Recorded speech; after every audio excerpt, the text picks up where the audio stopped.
I'm Melissa, your free range psychic. Today is February the 20th, and I am going to do a reading on Putin and his intention to invade Ukraine and what the potential result is going to be. I'm using the Cyril Marchetti Gilded Tarot cards. I ask my guides for these cards. They show me them psychically, and then I tell you what they say about them and why they chose them.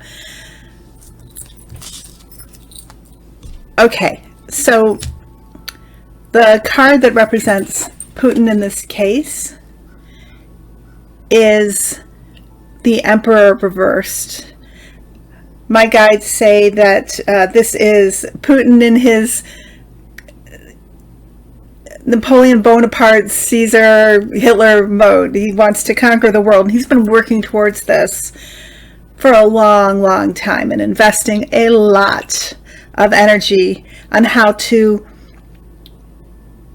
disband the Western alliance, how to cause division between countries and between populations, and recruit people to support fascism and his leadership. This may potentially, or posthumously, no, it's not posthumously, I'm sorry, what's the word? Through the guise of people like Trump or Bolsonaro, etc. Sorry, I don't know where posthumously came from. I know that's after the fact. Anyway, yeah, this is our dear potential world leader, not meaning that he's not going to accomplish his goal here, but this is how he perceives himself. Above, Five of Swords. This is Putin on the verge of attacking Ukraine,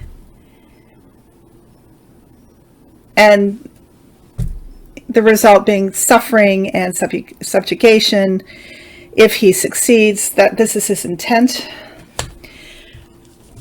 In the past, this is the Lover's card. So this is Putin and his relationship, in this case with Trump. And I'm sure it represents other world leaders too. But this is Putin installing Trump, nurturing this relationship really to get Trump to pave the way to open the gates to the Ukraine. And that is what Trump has been trying to do. That's what he was engaged to do. One of the things he was engaged to do, probably the most important for Putin. And this is the kind of relationship that Trump has with Putin behind the scenes. And we'll find out more about this. And just recalling the Russian ambassador coming to the Oval Office, and no American press allowed, and no security really. These Russians came in, and God knows what happened when they came in, because the American press was not allowed to report about it, but the Russian press was. So beneath all of this is the card of the devil. This is Putin incarnate, and this is his agenda. He's all down with it. He's all in with this persona and this energy and this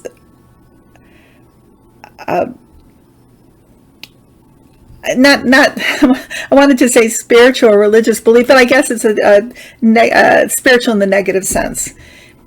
You know, he wants to see the world burn and tremble at his feet and bring about suffering and misery. And, you know, he was a member of the KGB. He prides himself on having no soul. He prides himself on being able to have no problem with poisoning people who are criticizing him, like the journalists or Navalny. Is Navalny the name of his competitor that he put in jail? If I'm wrong, that person. Sorry about that. But he thinks that this must be his attitude, his perspective, his code to be able to do what he wants to do, which is to take over the world. And he's absolutely proud of it, proud of this. This is how you get things done. You don't care about how many people die or suffer or starve to death. Who cares, right? Because it's going to get you. That's the way to get power. So the clarifying card my guides gave me is the Three of Pentacles. So this is North Korea, the United States, and other powers that be also people like Paul Manafort, Flynn, Bannon, Stone, people who he has, Russian oligarchs in his pocket, people who are behind the scenes creating the narrative, preparing the way to allow the takeover of Ukraine to happen. And this has been going on, as I said before, with the Lovers card for years, really, in preparation of this moment. This is really Putin's big moment. What is the outcome? Oh, the future card. Sorry, I skipped that. This is the Knight of Swords. And he's ready to go. Ready to order his troops in. Well, 100,000 of them who are waiting on his command. My guides say that, yes, he will start the process of invading the Ukraine. This is a skirmish. This is the Russian soldiers fighting the Ukraine soldiers, or the Ukrainian soldiers, sorry. But this is also NATO getting involved. This is other forces, other countries, other concerns stepping in, and they are not allowing, or they are resisting, or they are adding their resistance to the Ukrainians to battle the Russians. So the Russians aren't just attacking the Ukrainians. They're now having to fight other forces, and it may be via sanctions by these countries, or their money's being appropriated, something like that. But what happens is, because there's too much resistance, the Ukrainians have too much help and have made too many alliances, and Russians really need, I should say the Russian government really needs to be able to trade in the world, to be able to access their money and to be able to make money. It's all about money, right? And the grift and the appropriation of money from the majority of people to go to, the 1% of Russia, the oligarchs, and mainly Putin. Putin's, I think, the wealthiest man in the world. But what is the result? What is the end result? This is the Ten of Wands. This is Putin taking his troops, taking his weapons, etc., and withdrawing. Now he's going to walk away from this, because it just can't be. He's got too much to lose now, and this was a test for him. He tried very hard to make it happen, to ease the way over time, to the extent that he installed people like Trump into places of power. It still boggles my mind that they did that, but they did. I'm not even going to say allegedly. I think there's so much proof now that you don't need to say allegedly anymore. I could say allegedly, I guess, but we know. It's everywhere, even in the Mueller's report. Or in Mueller's report. So this is them walking away and trying to put a face on it where they didn't really lose. But this is devastating for Putin. Devastating loss for him, because this was his whole life. This was his whole life. Yeah, what he strived for, every breath, every thought was somehow linked up with the invasion of Ukraine and the takeover for all that Ukraine could bring him. But he's lost his moment. If Trump had got in, yeah, possibly. Yeah, I would say yes. He could have invaded Ukraine successfully, but that didn't happen.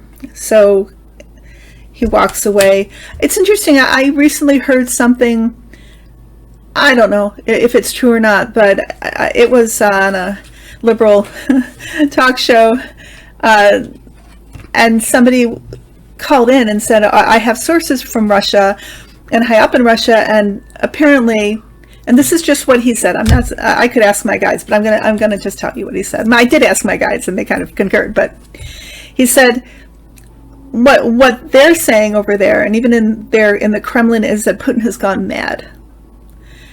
He is terrified of getting COVID.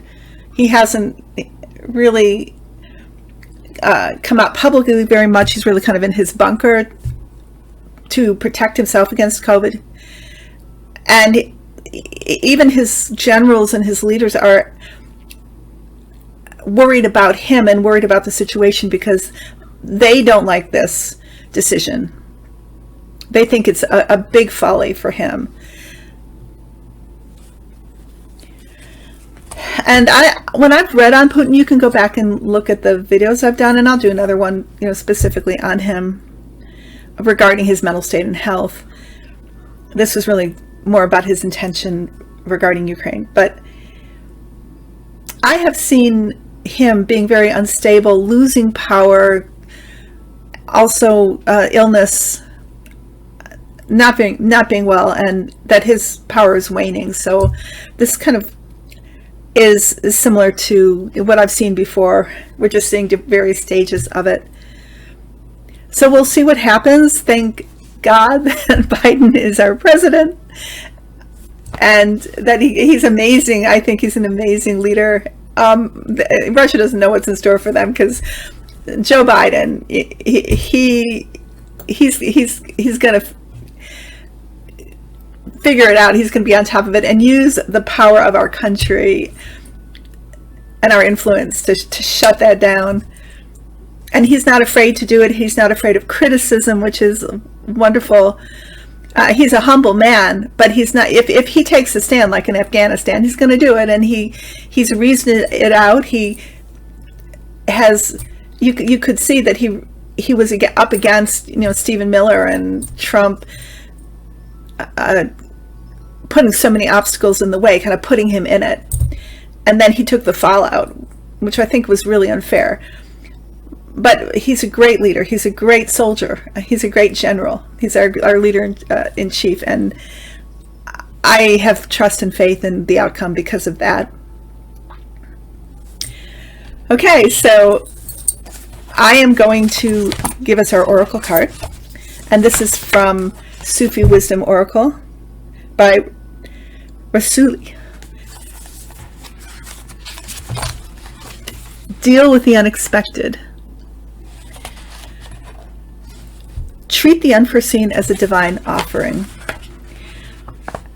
O sudden resurrection, O boundless providence, you appear in the flames to burn the jungle of thoughts. You come blissfully to free us from shackles. You appear in the destitute as divine providence. Rumi, the famous Sufi poet. There are times when we are deeply involved in what we are doing, and suddenly something unforeseen happens, and a wrench is thrown into our lives. Many people crumble under this unfamiliar pressure. Rumi is coming to you with a loving heart to gift you the freedom to use unexpected happenings as an offering of grace. He wants you to trust that they pour out as blessings from the benevolent and generous source from which we come. Take the unexpected as a call to be master of your own fate. When you follow your heart's guidance, your success is inevitable. You learn to respond to whatever comes. The oracle is here to support you in connecting with your inner truth. See and treat the unexpected problem as an opportunity in disguise. Use your initiative to grasp how you can cope under pressure. Let it develop your leadership skills. By trying to maintain a positive attitude even in the face of adversity, you will have faith in yourself, that you will be ready for things to change at any time. Dear one, life has offered you everything with open hands. Accept the gift and grow into the depth of the alluring mystery that pursues you to every moment of your life. To give up and let go of the path in the face of complications is the result of a lack of faith. Surrendering into the arms of mystery is the remedy you have been chasing through your dreams. Dare to surrender to the ups and downs of life and know that a glory greater than paradise awaits you. Mantra: I remain calm and in control of myself when the unexpected occurs. I know that dealing with the unforeseen is a bliss offered to me as divine providence.